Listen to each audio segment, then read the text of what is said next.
Guys, BBI here.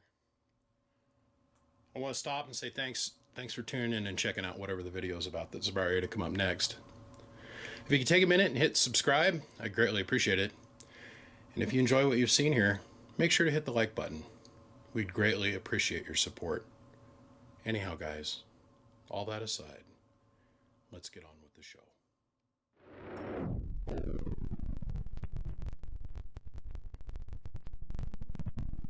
We're high in hill and dale, and around the woods, and over to grandmother's house we go.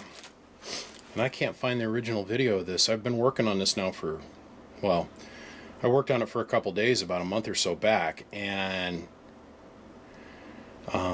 what we determined was this thing was full of a bunch of bad solder work. And so it had two bad transistors down here on the end. And so I dug through my pile of excess parts that I had, and this has got RFTs, PP100s, the Xforce components in it. Now this guy apparently sent this back to Xforce at one point or another.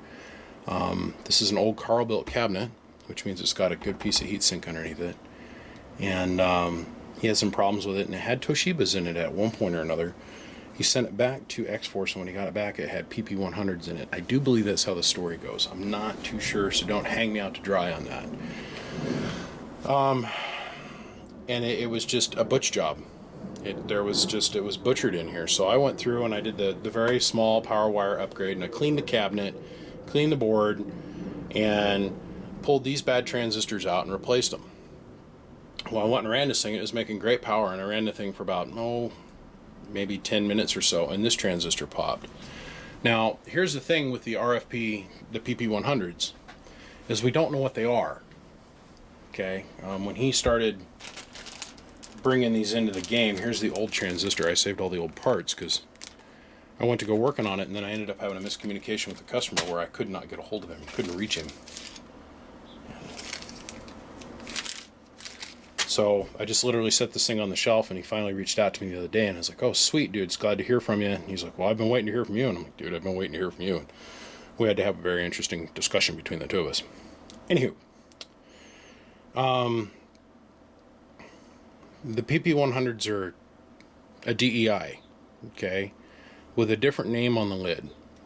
And so you'll see that there's PP100s like 12X5, and then 13X2, and then 14X1, and 14.1, and 14H, and we don't know what they are. They don't cross to anything. And he never provided us, and when I say him, I say Arland at Xforce, never provided us with any kind of reference.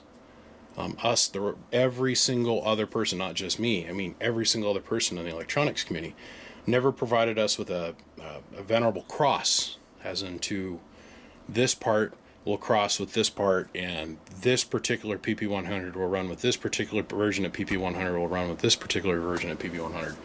The DEI has been a never-ending evolving animal. Okay, when they first started coming out with those, you'll see that there's about 10 or 12 different part numbers for that. It's the DEI 2879, and then some other weird number attached to it, and lot numbers. Well, each one of the lots work differently than each other. Some of them are tolerant to the higher voltages, some of them are not. Some are tolerable a little bit higher aspect ratio, some of them are not. So I said, we can chase this demon until we're blue in the face, or we can simply go through and remove all these PP100s, and let's go ahead and put HGs in it and make this thing a winner. And the customer told me, he goes, "That's exactly what I want to do." I quoted him a price, so that's where we are today. Please note, I spent a bunch of time getting this thing cleaned up. There's a whole bunch of weird stuff going on back behind here. There was a piece of plastic that was shoved up underneath here as an insulator between the output transformer, and the combiner and resistors are all burned up. I've already done the 5-watt resistor mod. They're all right here, so they're going to go back in as soon as we get all of these PP100s out. That's where we're at. So give me a minute, and we'll be back. Well, Mr. M, you're all done. It's taking a little bit of time to figure out. I had a small problem to overcome. I went and I put this HG transistor in here, and it would not work properly right out of the freaking storage rack for the transistor. I put this thing in, and it simply was not working right. It was giving me all kinds of fits. It was making this thing so it wouldn't key up hardly nothing. All of a sudden, it key everything. And then my balancing resistor kept getting hot, and the output balance resistor kept getting hot. It ended up being in this slot right here. So I changed out that transistor after fighting with it for a few hours, and it went right on to working. We went ahead and tied the two bus bars together. That way, if for any reason this comes apart over here on this output connector, we don't have to worry about having your 2-pill section drop out. Upgraded the output capacitor to metal clad on the 2-pill section. This is two 2879 HGs, driving 8 2879 HGs with a mild power wire upgrade. And let's see, we had to completely retune your output, change a bunch of stuff on the input, replaced the resistor here because this was burned up, cleaned this potentiometer. It was still good, but it was really dirty. So took it apart and cleaned it and put it all back together. Changed your input capacitance just a little bit to help lay down the input tune going into the 8-pill section from the 2-pill section over here. And got it all dialed in where I wanted to be. Cleaned your relay contacts because everything in here was so corroded and gross. I wish you guys could have seen this thing when I started. When I started, this thing was jet black, and this thing looked like somebody had smashed chicken poo all the way across the 8-pill section, which is real common. We're not shocked when we see that anymore. We're just not. We just deal with it and we fix the problem. So now, let's go ahead and run around the lab. We are on 14.5 volts.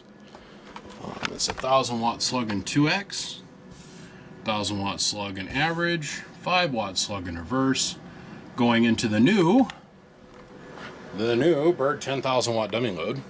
I want you guys to keep an eye on how little this actual moves, this reflex slug. It's shocking. And it's changed how this meter reads on the output dramatically. A few watts here equals more power here by a lot.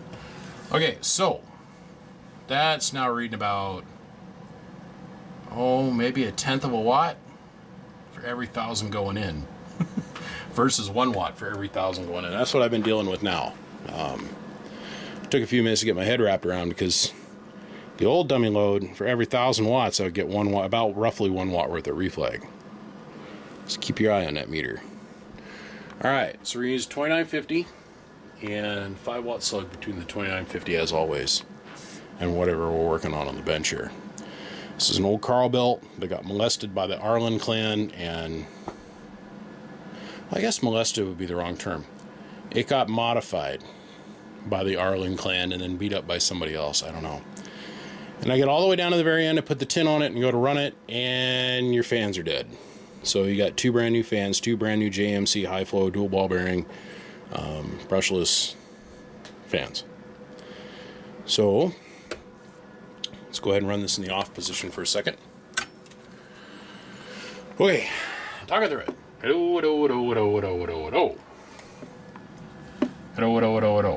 Nothing, right? A whopping 20 watts of drive. Remember when we're in 2X here, guys. About 510 bird. Okay, so the variable all the way open. We'll turn the amplifier on. 2,000 in the corner. About 400 bird on the 2950, the average guy radio. Now look at the reflag. I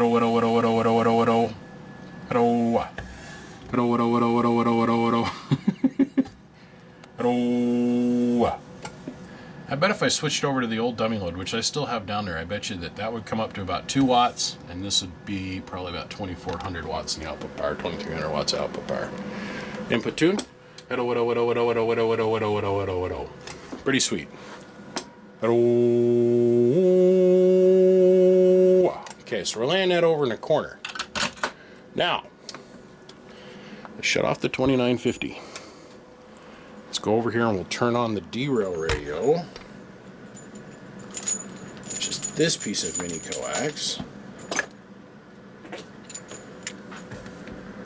So disconnect the 2950.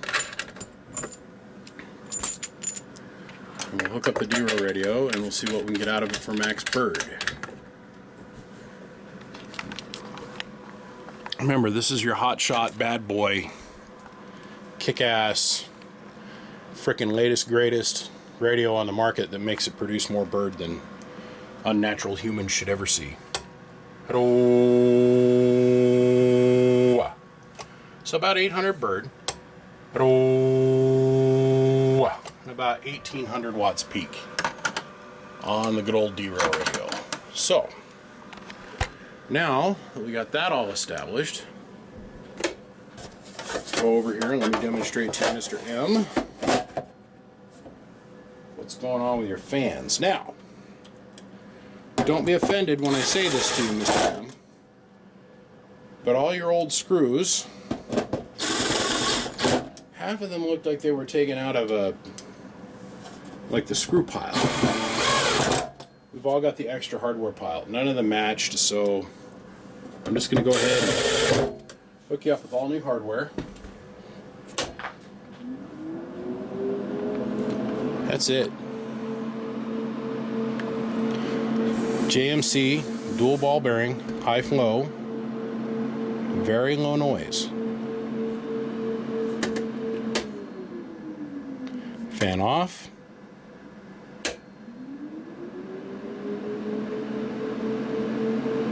Fan on. So,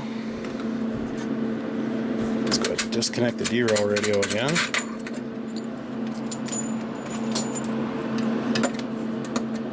Hook up our 2950.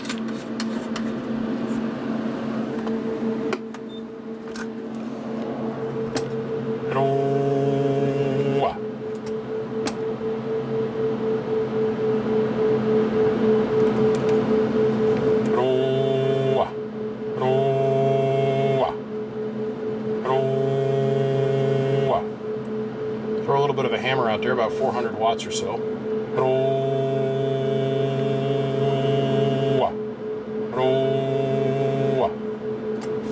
That just blows my freaking mind. But in the same breath, it makes me incredibly happy.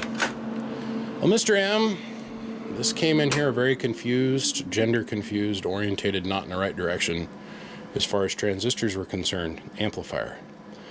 We got it all worked out and running in the right direction now. It's very clean. Now, it's a rite of passage for blue labels everywhere.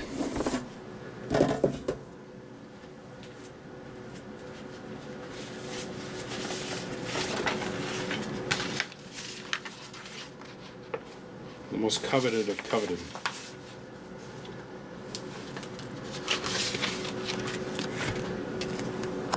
Should I just... No, that's too vulgar. Here. I'll put it up here on the lid for you. Just like that. Well, there you go, my friend. It's all done. Let's take a quick little snapshot. I'm going to move on. I'm going to call and get you a shipping quote, and this sucker's out of here tomorrow.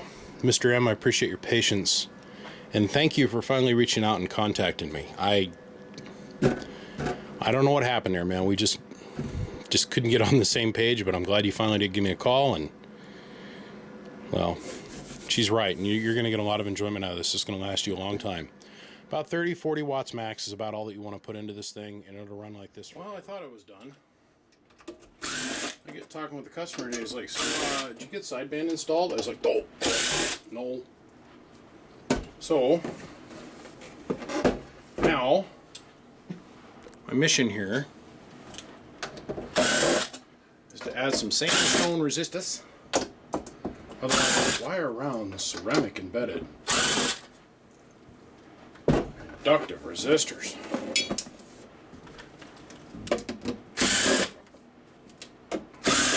Start out by taking the lid off, and then we'll disconnect the good old fans here with this tool. It's called a soldering iron. I know you all are familiar with it.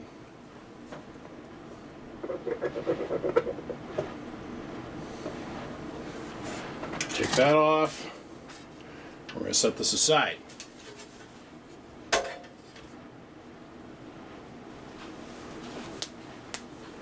And then we have to come along in here We got to disconnect this choke, this choke, this choke, and then this choke over here. Just like this here. Pull that off there. Now this will involve some drilling of a switch, and we are going to have to add a relay. It's okay. I am ensconced in my belief that this is a possible thing. You guys have faith in me to actually get this done? I do. I have faith. You should as well, damn it. Okay.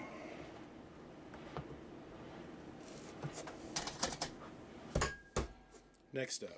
Okay, so I went ahead and mounted down this little 5 amp Omron.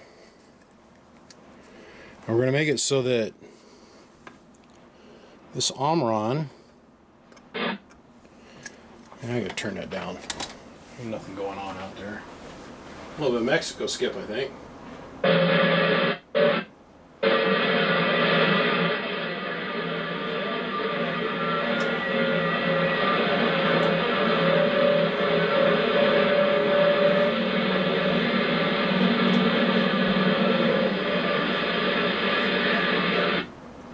Nothing going on the bowl.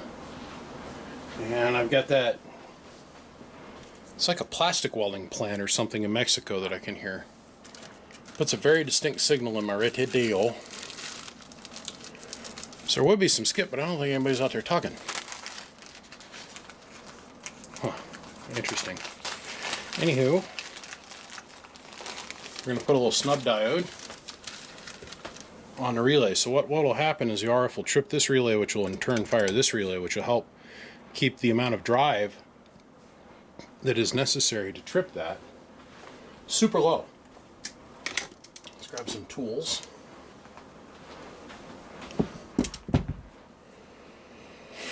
Oh.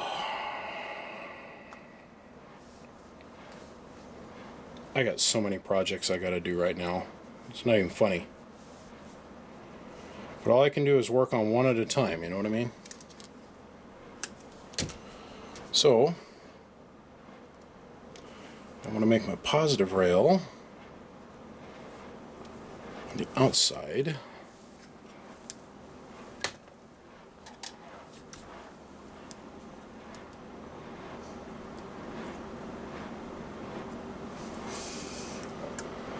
I hurt myself today. No joke, my customers' plate transformers for their 3000 showed up. But I way overspec'd them. And I made them so they're stout enough to run like a... they're definitely stout enough to run a 6000 with some room to spare. You know what I mean? So, grab some Teflon wire. There's a little bit of skip I see coming in. No way. I'll be right back. It's way down there. It's only a couple S units, so I'm not going to get excited yet. Okay, so I took the output tuning tube off here so I could run this wire here, which is from the on-off switch, which will bring enough power to run the old relay.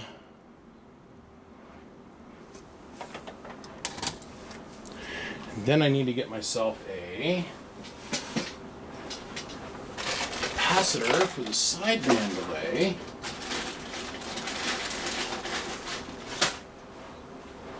Get ourselves a 470 puff capacitor here.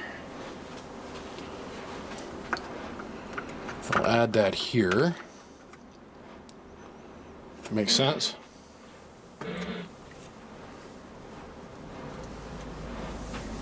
So, slap that in. Since the only relay we got to control now is this one instead of the total combined amount.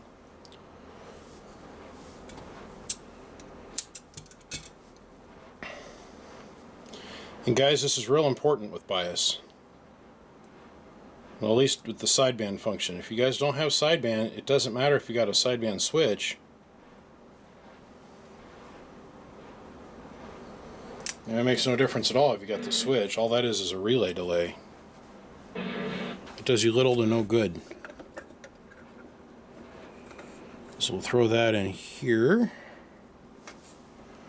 I'll solder this in place.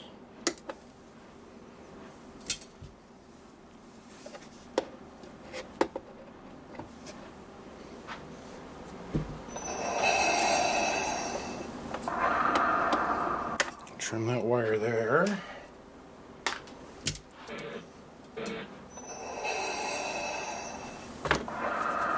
That is what my phone has done all day.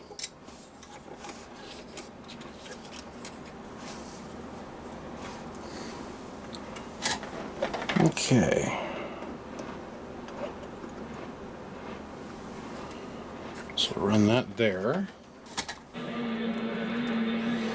I grab another little piece of black wire. Strip this off.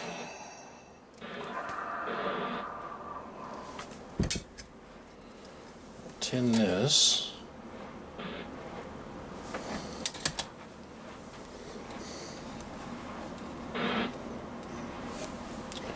Make it so it's about yay long.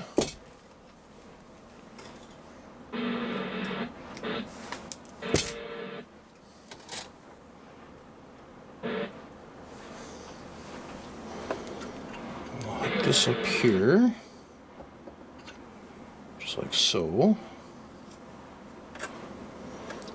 Bring this wire around.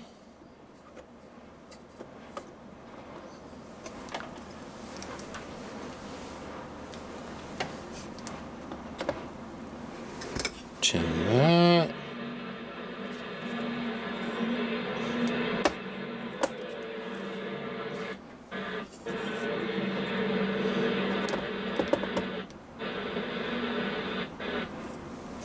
I go for a drive the other day, and see, I got this whole network of guys that work with me to help transport stuff all over the country, and the one dude was bringing products from a friend of mine up from Arizona out here, and I was meeting him. Now, I don't talk on the radio all that often. I just don't. Unless there's skip running, I just don't have a lot to say. I'm past the point where I can sit around and BS with the locals all night long. I can only imagine the video gates that would come from that. So I get in the truck and I'm shooting the BS, and one of my locals keyed up and goes, "Man, I haven't heard you in so long, I thought you blew up all your stuff." And all I could do was laugh. I was like, "Man, really? Really? I build everything from scratch, really? If my stuff blew up, do you seriously think I would not be the one that could fix it?" The logic of these people. It's like I just got off the phone with a guy here not too long ago that was asking me whatever happened to Scorpion. And he was telling me that one of the rumors that got started was, and the guy was bragging about this dude's from Denver apparently, and he owns a little tiny amplifier company that isn't worth anything, from what I can gather, because people that sit around and talk crap about other builders all day long on Facebook and YouTube and elsewhere, they don't have enough time to sit around and build. Anyhow, he's telling me about how this guy was bragging about how he turned everybody into the FCC, Tech9, and everybody. And he was carrying on about how cool he thought he was because he got Scorpion in trouble too. I went on to explain to this guy, being that I'm good friends with Scorpion, that is absolutely not the case.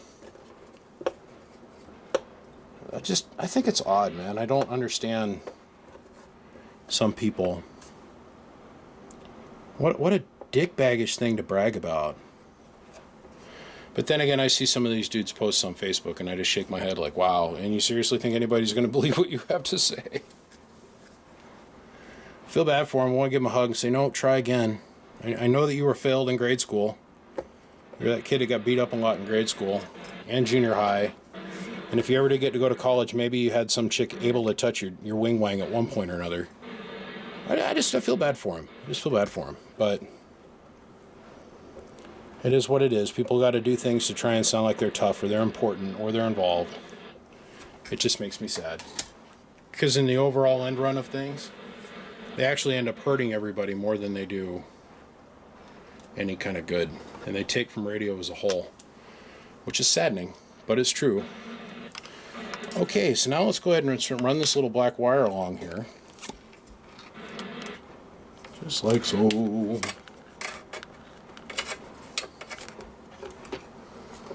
go over here.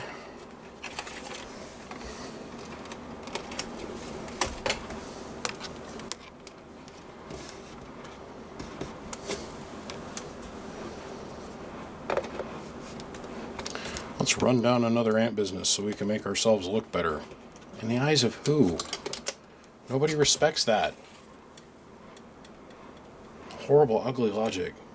God. Okay.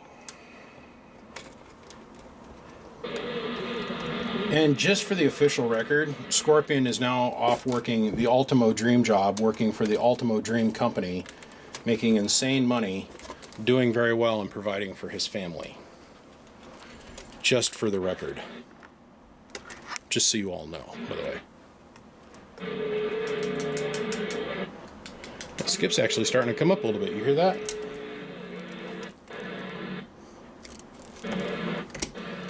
We haven't had decent skip out here in so long, I forgot what it was all about.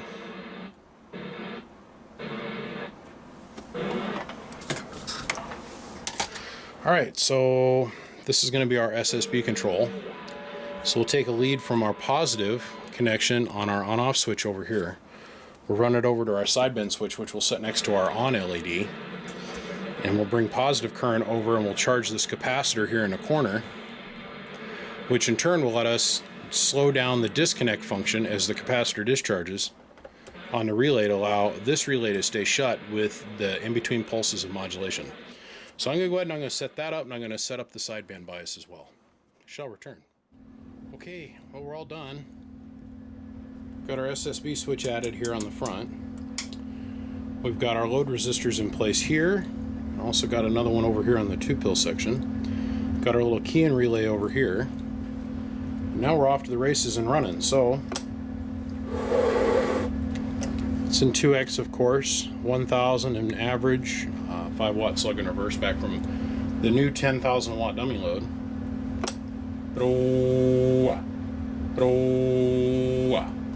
Input tune hasn't changed. Here's our sideband delay.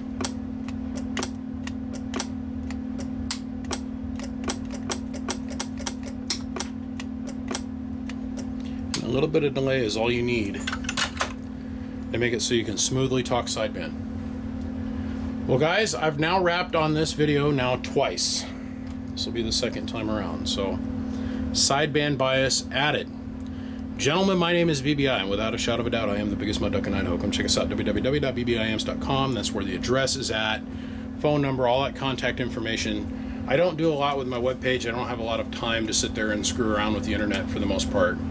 Come follow us on Facebook and Twitter. I say Snapchat and Instagram, but I don't do anything with either one of those.